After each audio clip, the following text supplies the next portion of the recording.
Hi, I'm Becky Meagher, and welcome to Transitions, Body, Mind, Spirit. Transitions.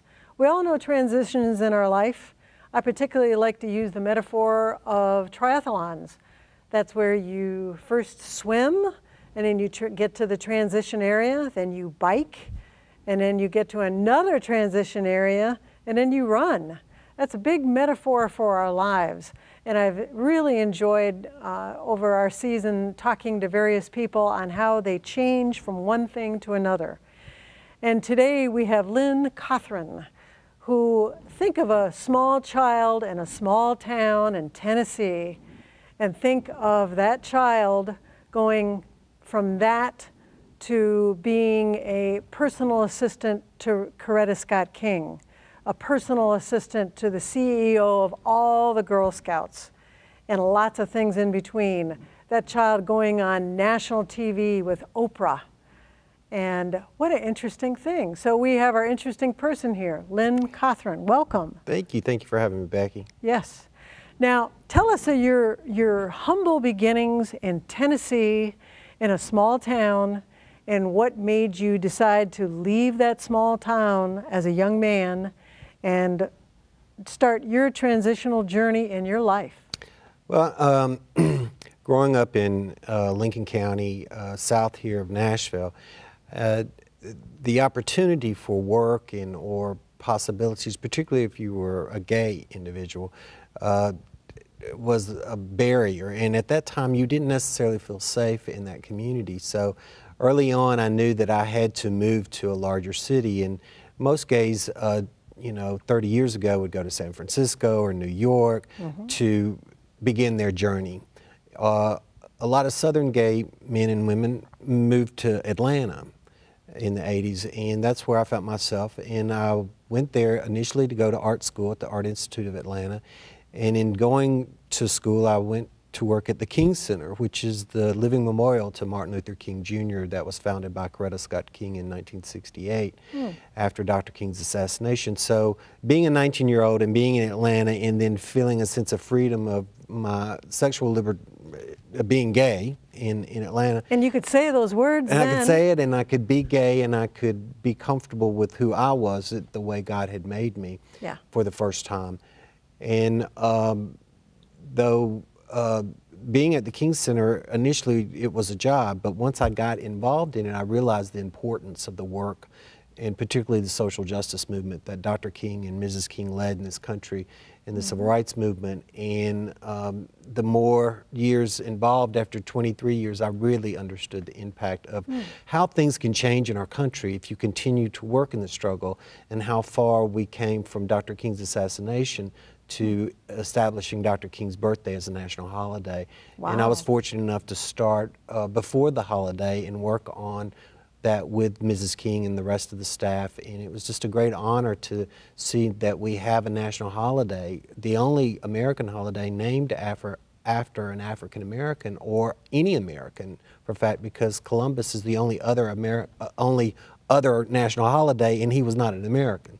So that unique opportunity really was, it was a tremendous growth period, and it really grounded me in my commitment to social justice issues and bringing about social change, whether it was in women's rights issues or GLBT issues or civil rights issues. They're all interconnected, and Dr. King talked about how the triple evils, poverty, racism, and war, and how they were interconnected. And so we know that the movement is interconnected in how we bring about social justice and change in our society.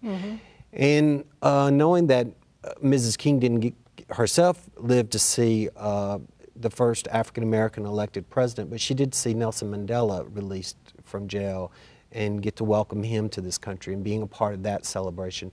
And knowing that over 50 years, 30 years, in my experience with Mrs. King, the 23, but it's been 30 now, of how I've seen change, not only in this country and in the South, but throughout the world. And if we are fortunate, Mrs. King's mother used to say, if you live long enough, you'll understand.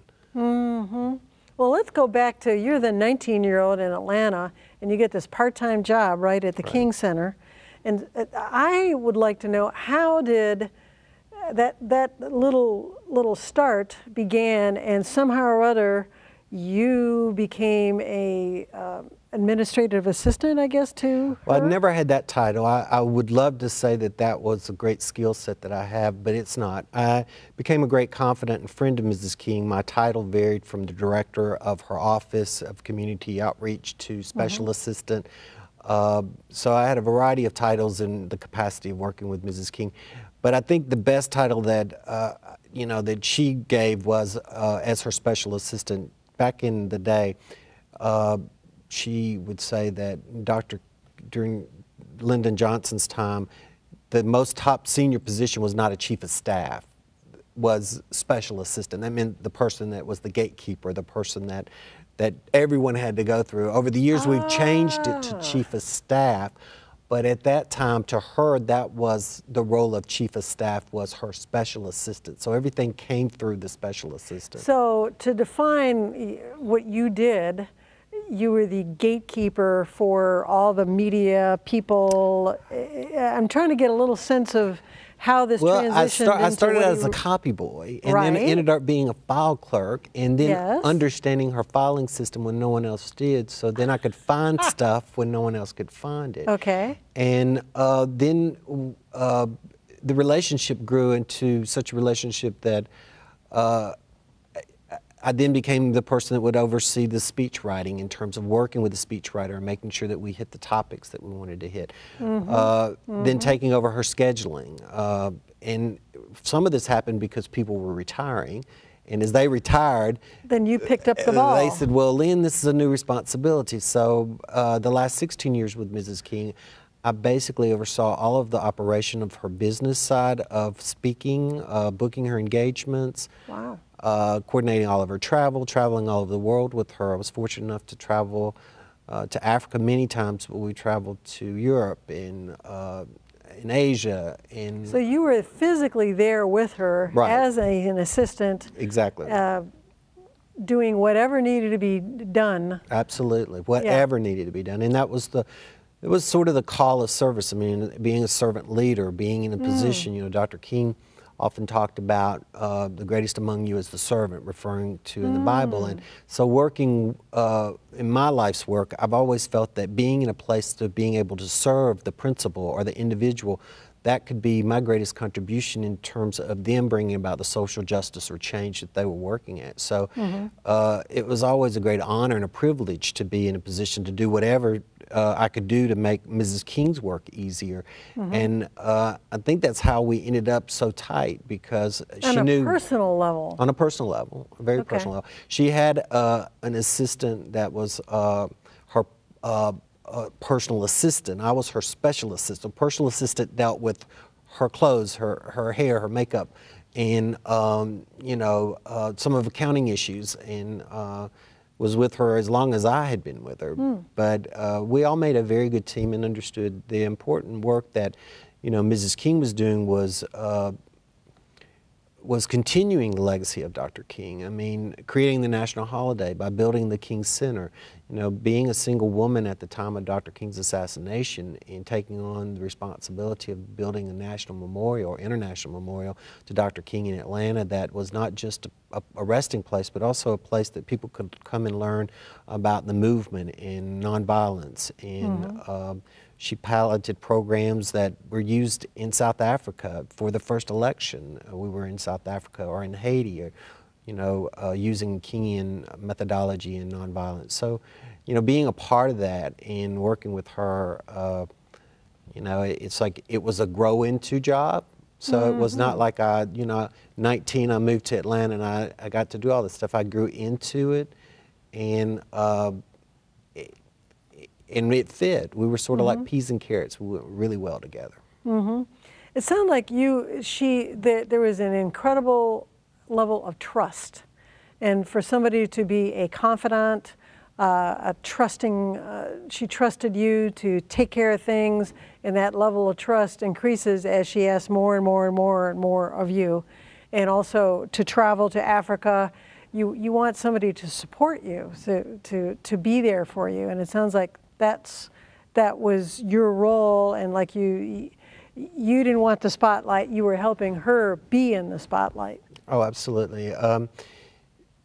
The thing that was so unique about our relationship, I think, and that a lot of people didn't understand, how is this white gay man, you know, from rural South, Right. with Coretta Scott King, the wife of Martin Luther King Jr., the leader of the civil rights struggle in the United States through 1955 to 1968. Now, how did it all happen?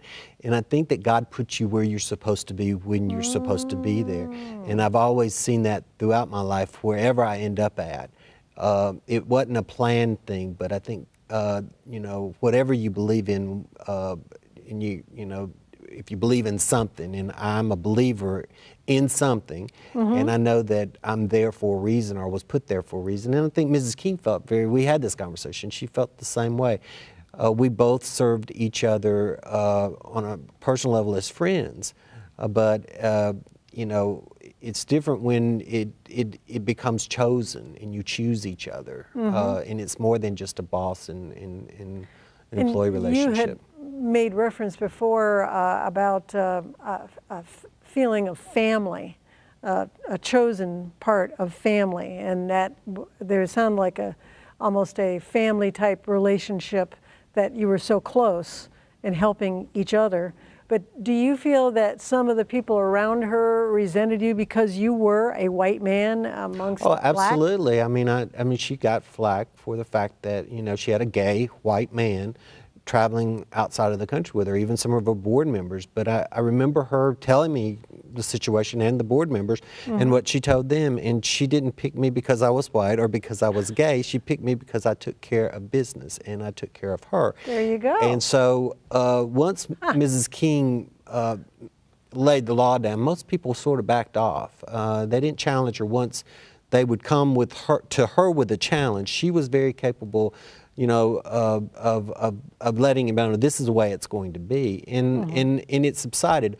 I think that those that really knew of our relationship understand, and then some. I mean, I think even at times her children wondered. It's like, well, you know, Lynn knows more about what's going on than we do about certain things, and so it was always very interesting. But you know, I've got a wonderful family. I've got a beautiful mother that is almost 80 years old and works 4 days a week waiting on tables. And her work ethic is what is within my DNA.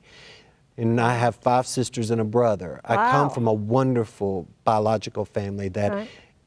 if I could have chosen them, I think I would have chosen them, even though we're all quite different.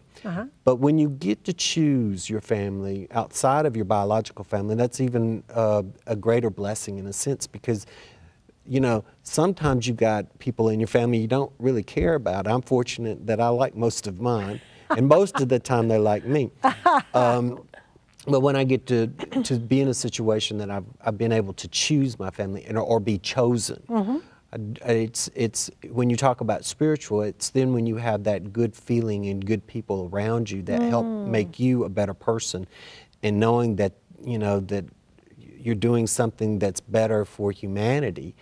If they're like people that you're around, if you, you know, it's sort of like they say, you are what you're around. So if you surround yourself with good thinking, good right-minded people, then you'll tend to be in that, you know, vein. Right, and you attract what you are, too, Absolutely. if you are good thinking and all that. Now let's talk about the next transition. After 23 years with her, then there was the next part, and I believe that was when you worked with Kathy Cloninger, with the CEO of all the Girl Scouts? All the girls in the United States. Now, and again, there is somebody named Lynn who is a male working for the Girl Scouts. I mean, you've kind of like found these niches that is a little different than what one would think. Well, I think it's interesting. Again, God puts you where you're supposed to be when you're supposed to be there. Kathy was making a great transformation with Girl Scouts. As part of that transformation, I was brought in part of the reorg. And she also came from Tennessee. She came from Tennessee, and no, we did Texas, not know each Tennessee. other. We didn't know each other before New York. And actually, I came in as a third candidate. They had already selected the candidate pretty much. And Girl Scouts like to have 3 candidates, sort of make sure that it was fair and just, process. And so I came in, and I think because of where I worked with Mrs. King, and because my name is Lynn, that initially when I was brought in, they thought that I was a black female. And they thought, diversity, we want to bring diversity into Girl Scouts. But once I went through the interview process with the and various she saw committees, you.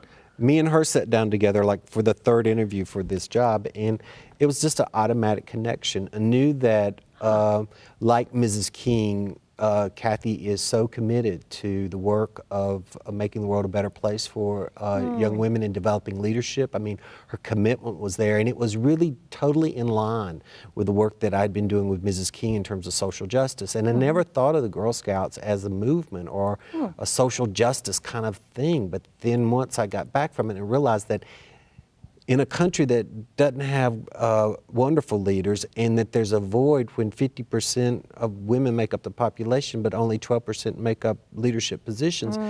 But Girl Scouts is producing, depending on which sector, anywhere between 80 Fortune 500 to 78% of elected officials, 100% female astronauts. It is a movement, and Kathy is leading this great movement of educating and helping young girls become tomorrow's leaders. And knowing that, Girl Scouts at the time was not quite 100 years old, and that women haven't, had the right to vote, not even 100 years in this country, and how important Juliette Gordon Low, who was the founder of Girl Scouts, and how Kathy was probably the most transformational leader of Girl Scouts since its founder. It was the most exciting opportunity to be right back like I was with Mrs. King and the work that she was doing in the social justice movement. There you are. I mean, you just kind of fell into these different things, and there you are, social justice.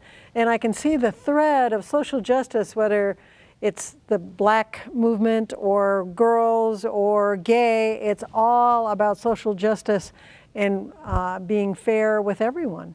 Oh, absolutely. And again, if I'm a very young man, but And how old are you? will be 51 tomorrow, actually. Yes. Oh, happy birthday! Thank you. And it's a blessing. But I've found in my short life, particularly by my experience with Mrs. King, that change is hard for people, even people that talk about wanting change. I mean, real if you're change. Prejudiced? Whether it's prejudiced or it's about changing our attitudes toward women in leadership roles. The idea of having a woman president for us to even be, saying, well, when will it be? When will it happen? Well, now's a good time. And I think, but if we live long enough, if we really work long enough at caring about the issues and knowing that you never get the whole pie in one sitting, you have to work at it a slice at a time. And that you have to protect your slice once you get it, and that the movement continues. The struggle for social justice never ends.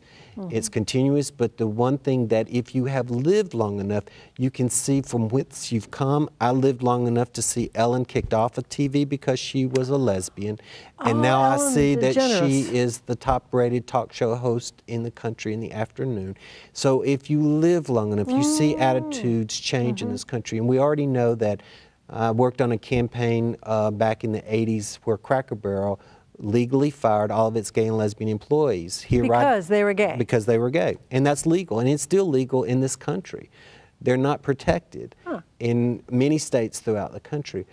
But I've lived to come back to Tennessee and see that Cracker Barrel is now the largest contributor to GLBT issues in Tennessee. And GLBT... Gay and lesbian transgendered issues here in the state. They are a contributor? They're the largest contributor to those issues here in the state. So where they would fire, 20 years ago or more, and had a very they changed their policy, and now they're one of the largest contributors because they realized that one day you have to stand on the right side of history. You have that opportunity to see where are we going, not only as a community, but as a state and as a country and as a world, and understanding that we're all interconnected and all interdependent, that we're, you know, what affects one affects the other.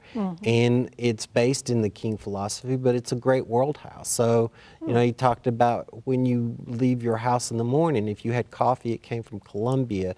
If you have clothes, they're made in Japan. Americans, when they leave home, you know, they've already been around the world, and if they turned on Good Morning America, they've traveled all over the world. So we have to understand that we're part of a great world house that Dr. King described, and we have to remember that in our own communities, our small communities, that even in the small communities, you've been to Africa, you've been to China, because you've got products or things that have affected you that have come from those areas. So that's the movement. Now, I know that you have met some real additional celebrities also, and we have some photos of which will show that you and Oprah, I believe. Yeah, I had the great opportunity during the Cracker Barrel campaign to meet Miss Winfrey for the first time, who originated here in Nashville. Now there's a Nashville connection. A Nashville connection, but I didn't know her in Tennessee, but I did get to go do her show, and it was one of the first times in this country that a national show took on the issue about job discrimination against gays and lesbians in this country. And if you go back, before then, there were, you know, there were shows that were sexually titillating, but not real issue-oriented shows about the life of gay and lesbian people in this country. And so Miss Winfrey took on reporting about what had happened at Cracker Barrel and how the injustice of it, and not taking a side, but enlightening the community. And that's really why we have a change in attitudes in this country, is that really consciousness of educating people, because a lot of people just didn't know that it's legal even now today to fire people based on their sexual orientation. Quite think about that either, really.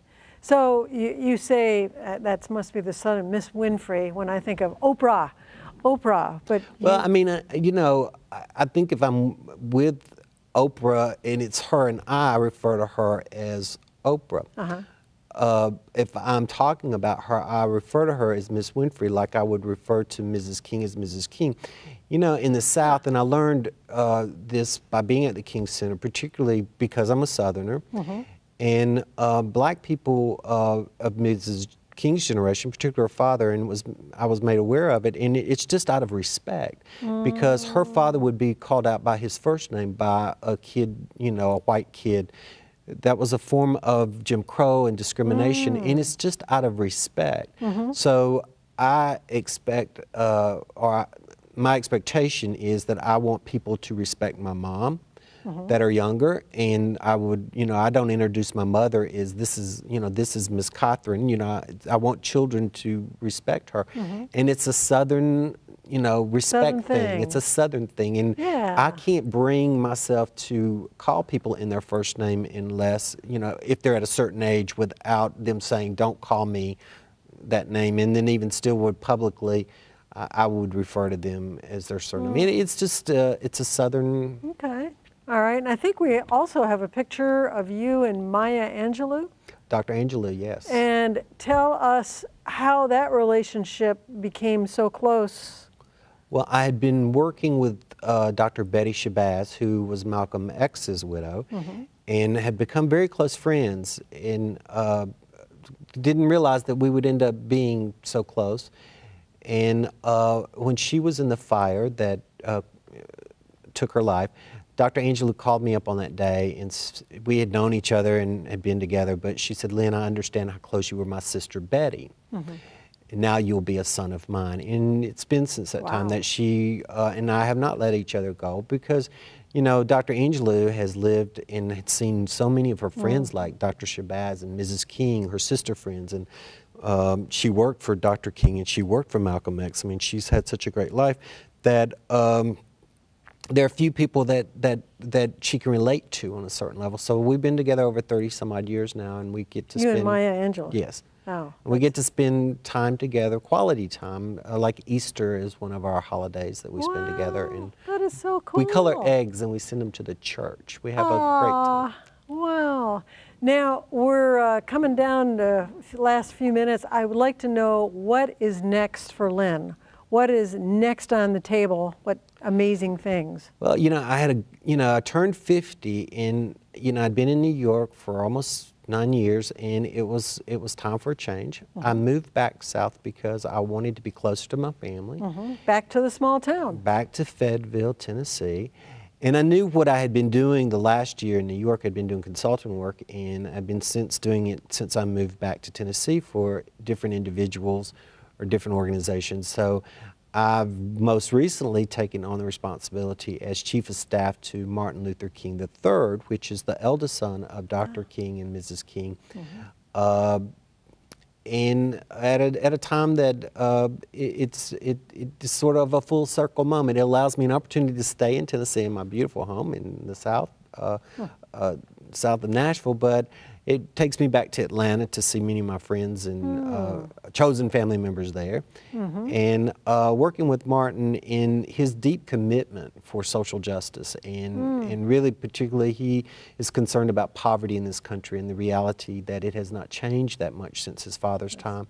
And in fact, it's gotten worse in many cases. And even here in Tennessee, we've seen how poverty is linked to a meth problem in the country when 75% of all methamphetamines is produced in Tennessee. 75%, gosh. So, so poverty and drug addiction, HIV infections, they're all interconnected. Again, it gets back to Dr. King's philosophy of poverty, racism, and war, and how racism and poverty and how they feed off of each other are ignorant. So, Martin's commitment to working particularly with uplifting poor people in this country is something that I'm so excited to have the opportunity to help him and serve him, to get him out there and be a voice. Martin III. Right.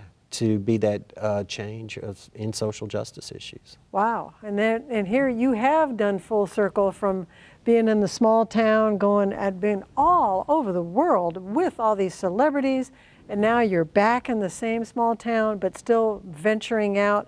And now with the next generation, Coretta Scott King's son, and still a young man. Yes. And do you have any, just a quick thought of what might be the next transition even after that, or who knows?